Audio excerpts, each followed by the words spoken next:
Hello and welcome to EZGlutenFree. Today's episode is the end result of my pumpkin cookie experiment. I guess you might say there's a fine line between success and failure, and this cookie, my friends, is walking that line like a tightrope. I had some leftover pumpkin puree in the fridge, and I was searching for a chewy cookie with a pumpkin spiced flavor. Armed with some gluten-free Bisquick in the pantry, and a good amount of success creating recipes throughout the year, I smugly thought I'd have no trouble creating a chewy cookie creation. But alas, in the end I had more of a cake-like cookie that fell short of what I was searching for.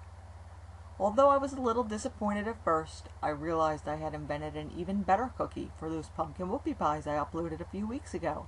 So I thought maybe I'd publish this recipe anyway, so I'd have it handy for when I either make those whoopie pies again, or when I get in the mood for a more cake-like cookie. Okay, the ingredients you'll need for this one are 1 cup of butter softened, that's 2 sticks, 1½ cups of dark brown sugar, 1 teaspoon of vanilla, 1 egg, 1½ cups of pumpkin puree, 1 tablespoon of pumpkin pie spice, 3 cups of gluten-free Bisquick, and a little bit of Demerera sugar for sprinkling on top of the cookies. Okay, first, beat the butter for a minute or so to get it smooth and creamy. Use a rubber spatula to scrape down the sides of the bowl before adding the brown sugar.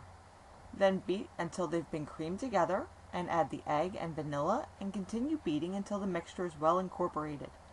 Add the pumpkin puree and pumpkin pie spice and continue mixing. Then add the Bisquick and mix until you've got a sticky dough.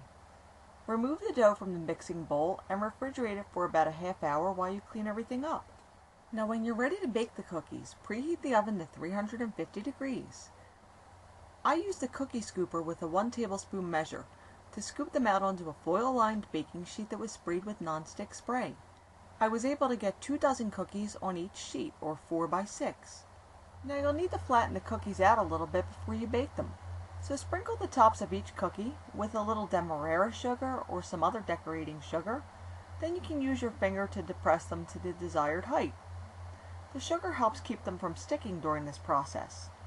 Once you've done this, you can bake them at 350 degrees for 22 minutes. Continue making the cookies until all the dough's been used up. This batch made 6 dozen cookies, plus a couple of extras. When the cookies were all finished, I thought they looked a little plain, so I made a simple glaze with some powdered sugar and a tablespoon or so of milk. I also wanted to try the pumpkin chocolate combo I saw a few weeks ago in another recipe, so I took some of the white glaze and mixed in a tablespoon or so of cocoa to make a chocolate glaze. After drizzling on the glaze and allowing the cookies to dry, they were done.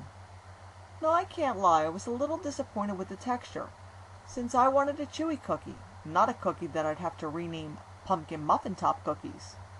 But they weren't bad. I even took them to a holiday party and got a lot of compliments.